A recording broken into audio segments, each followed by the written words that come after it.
নমস্কাৰ বন্ধুসকল, মাইনুপম্পী ব্লগ চেনেললৈ আপোনালোকক স্বাগতম জনাইছোঁ। আজি এটা নতুন ভিডিঅ' লৈ আপোনালোকৰ মাজত আহিছোঁ। ভিডিঅ'টো সম্পূৰ্ণকৈ চাব আৰু চেনেলটো ছাবস্ক্ৰাইব কৰি দিব।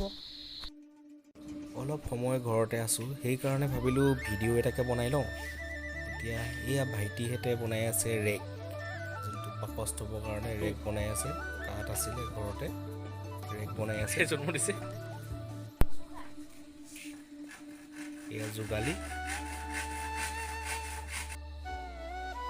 এয়া মায়ে কি কৰি আছে চাওক আপোনালোকে। গুটি ৰ'দত দিয়াৰ পাছত মায়ে উলিয়াই আছে। এইখিনি গুটি এতিয়া থৈ দিব লাগিব ধুনীয়াকৈ। থৈ দিয়াৰ পাছত আকৌ ইবছৰলৈ আকৌ এইখিনি গুটি সিঁচিব পৰা হয়। এইখন বনাই অলপ হৈছেগৈ আৰু। বতৰটো কি জানো হ'ল, বহুত দিনৰ পৰা বৰষুণ এৰাৰ নামেই নোলোৱা হ'ল। আজি অলপ এৰি দিছিলে, সেইকাৰণে কাপোৰবোৰ ৰ'দত দিছিলোঁ, কিন্তু আকৌ বতৰ বেয়া কৰি আহিলেই, সেইকাৰণে ভৰাই থওঁ আৰু।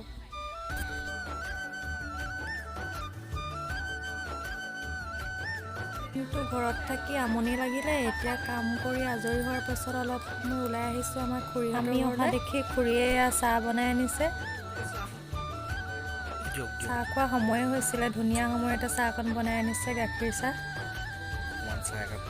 এয়া ভাইটি বহি আছে লগত।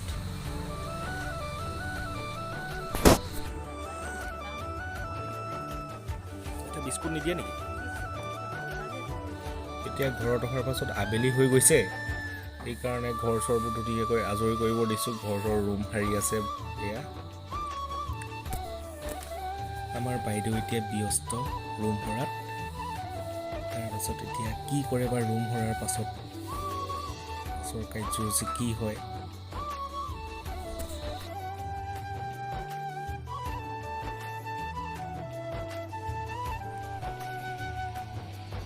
কাইলৈৰ পৰা মন্দিৰত অখণ্ড ভাগৱত আছে। কেলে ইস্ত্ৰি কৰি আছা?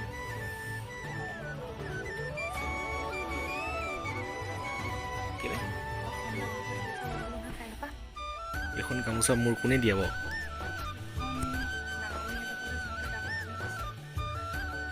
এখন হেৰিও নহয় জানো, বিয়াত লোৱা এখন নহয় নেকি? কিহৰ গামোচা এখন?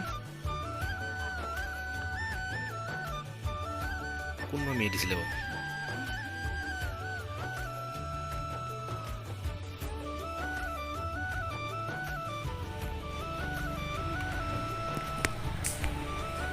কাইলৈৰ পৰা অখণ্ড ভাগৱত। তেতিয়া যাবি নাই?